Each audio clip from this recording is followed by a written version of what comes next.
van a la guerra juntos. La primera vez que se le menciona, están juntos en la guerra. Pero antes de que lleguen las consecuencias de estar bajo una mala cobertura, Dios le mandó algunas señales a Jonatán para que se diera cuenta que debería cambiar de Saúl al que vendría después, que sería David. Y le mandó algunas señales. La primera de estas señales es lo que hace Saúl en la guerra. Tienen 3,000 soldados y Saúl toma 2,000 soldados y le da 1,000 soldados a Jonatán. Pero los 1,000 soldados que dirige Jonatán lo manda primero a pelear. Es muy interesante que le da menos soldados y lo manda por delante. Y Saúl se queda al final como diciendo, pues que me maten al muchacho primero, al cabo tengo otros 2, 3 hijos y luego ya le entro yo, no me van a matar a mí primero. Debes saber que la primera señal que Dios le estaba mandando es que cuando tú tienes un líder en alguna área, trabajo, escuela, las cosas que te mencioné, tú debes esperar que el líder en esa área tiene que dar el extra e ir adelante de ti en esa área. Por ejemplo, yo soy pastor de esta congregación y como pastor de esta iglesia, si alguno ora, yo debo orar más. Si alguno predica, yo debo predicar más. Si alguno estudia, yo lo haré más. Si alguno trabaja, yo tengo que hacerlo más. Porque mucho de lo que sucede en esta casa es consecuencia de lo que yo sea. No puedo pararme en este lugar y predicarte un mensaje que esté divorciado con la conducta personal. No puedo pararme aquí y aparentar que todo está bien cuando en mi vida particular yo sea un fracaso. Tengo que vivir el mensaje que te estoy predicando. Tengo que pararme delante de ti con el trasfondo, con el respaldo de una vida que está viviendo lo que predica. Por esa razón, alguna vez lo he dicho, me puedes poner una lupa y examinar mi vida y te vas a dar cuenta que estoy viviendo la palabra de Dios que predico. ¿Por qué razón? Porque demasiadas vidas dependen de lo que yo esté siendo y yo esté viviendo. Demasiadas personas dependen de que yo sea genuino delante de Dios. Lo mismo sucede, varones, con ustedes en sus hogares. Algunos hombres mandan a sus hijos a la iglesia, pero ellos no quieren asistir. Esto es bueno para el niño, pero no bueno para ti. Y entonces cuando el hombre cree que es bueno que el hijo no tenga vicios, pero él los tiene, evidentemente no está haciendo la cobertura apropiada y sin darse cuenta está trayendo maldición a su casa. No puedes divorciar tu mensaje, tienes que ser congruente con lo que tú estás hablando y lo que tú estás viviendo. Estamos hasta aquí, ¿verdad, hermanos? Muy bien, entonces, en este caso, debería haber comprendido esto Jonatán al principio, era la primera señal. Y otra cosa interesante que vemos al inicio de la carrera de Jonatán es que solamente Jonatán y Saúl tenían armas. Es muy interesante considerar que les faltaban armas al pueblo y sin embargo se los llevaron a la guerra. Los mandaron a la guerra desarmados. Como pastor tenemos y como padre de familia tienes la responsabilidad, como empresario, como hombre de trabajo tienes la responsabilidad de armar a tu equipo, de armar a la gente. En el sentido espiritual tengo la responsabilidad de armarte, de darte evidencias, argumentos, armas, darte ideas de prosperidad, de bendición, darte revelación en la palabra, enseñarte cómo puedes tener acceso a las promesas y bendiciones de Dios. ¿Por qué razón? Porque en esta forma puedes enfrentar los retos de la vida. Te habrás fijado que cuando predico no suelo regañar a la gente, no suelo puedo hablarte muy fuerte, pero nunca insulto. ¿Por qué razón? Porque de allá afuera las cosas están complicadas, está difícil allá afuera. Y todavía venir para que te den de pedradas como que no se vale, ¿verdad? Entonces es conveniente que aunque te hable uno la verdad, la dé uno de tal manera que te alimente y te motive a enfrentar la vida. Es decir, que puedas estar armado. Pero Jonatán y Saúl eran los únicos armados y aún así fueron a la guerra. Entonces en ese ínter, Jonatán se separa un momento de Saúl y se separa de sus soldados y se va solo con su escudero a enfrentar a los filisteos. Se pone en cierto lugar, una angostura en el camino, en donde tenían que enfrentarse uno a uno para poder enfrentar un ejército enemigo. Él solo, solamente con su escudero. Y de esta manera, Jonatán enfrenta a los filisteos y mató a 20 filisteos. Yo creo que no es algo ligero. Matar a 20 una sola persona. El hombre tenía valor. El hombre sabía enfrentar la guerra. Dios bendiga a todos aquellos hombres y mujeres que no tienen miedo a los problemas, sino que los enfrentan y los resuelven. Gloria a Dios por la gente que no se deprime, que no se asusta, que no retrocede, que no se rinde, sino que enfrenta las cosas como vengan y las resuelve en el nombre del Señor. Bendito sea Dios. En este sentido, Jonatán hizo esto. Mientras él salió y enfrentó, tuvo una gran victoria. Mientras estaba pegado a su padre, no había victorias. Debes saber entonces que era una señal que Dios le estaba diciendo a Jonatán: mientras sigas pegado a Saúl, no te irá bien.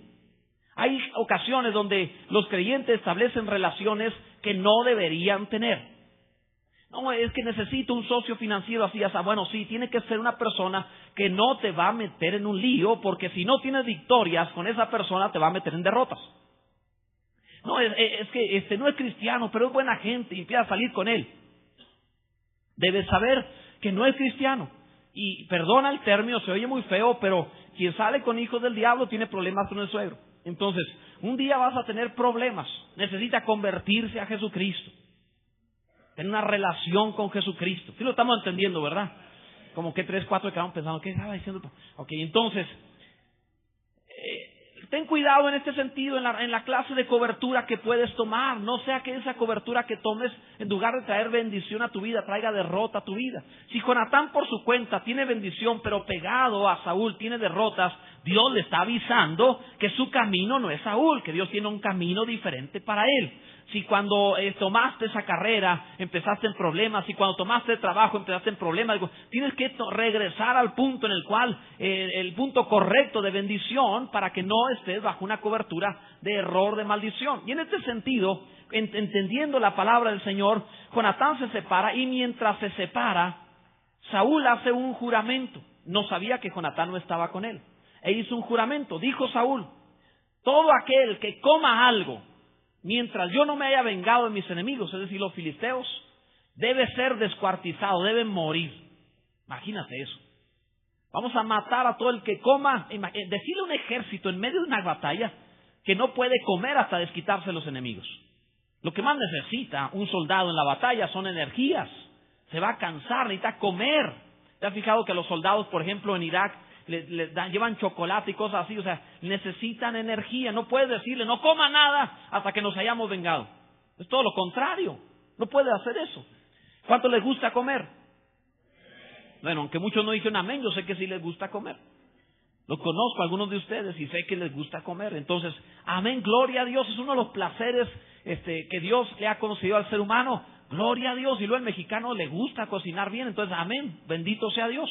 Pero en este sentido, ponle atención, en este sentido, cuando le pone esa carga al ejército, el ejército tiene que enfrentar la batalla con hambre y cansados. Mientras él de este juramento, Jonatán por otro lado está peleando, y él, cuando termina su propia batalla individual, él se retira, y pasando por cierto lugar había un panal de miel, tomó una vara, tomó miel del panal, comenzó a comerla, y dice la Biblia que entonces se le aclararon los ojos. Muy diferente a lo que estaba pasando con el ejército, que no veían con claridad por el cansancio, por la falta de energía en medio de la batalla. La palabra de Dios dice que la palabra de Dios es como la miel la que destila del panal, dice el Salmo 19, el verso 10.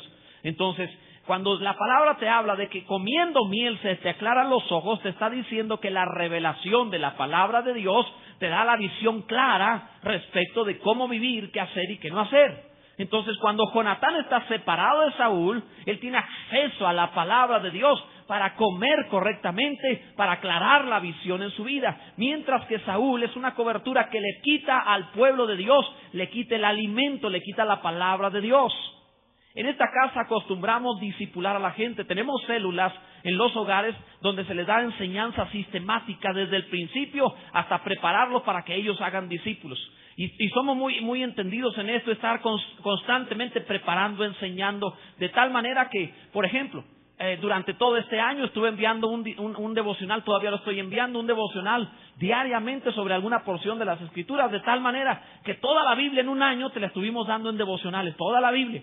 Más de lo que puedes leer, más de lo que puedas estudiar, porque como padre de una casa yo tengo que tener la carga de que te voy a dar más comida de la que te puedas comer. Hasta que no puedas más, te voy a dar más todavía. ¿Por qué razón? Porque se te aclararán los ojos, comprenderás cómo vivir, cómo ser, qué hacer y qué no hacer. En este sentido, Jonatán tenía acceso a la palabra, Saúl estaba quitándola. Vivimos tiempos peligrosos.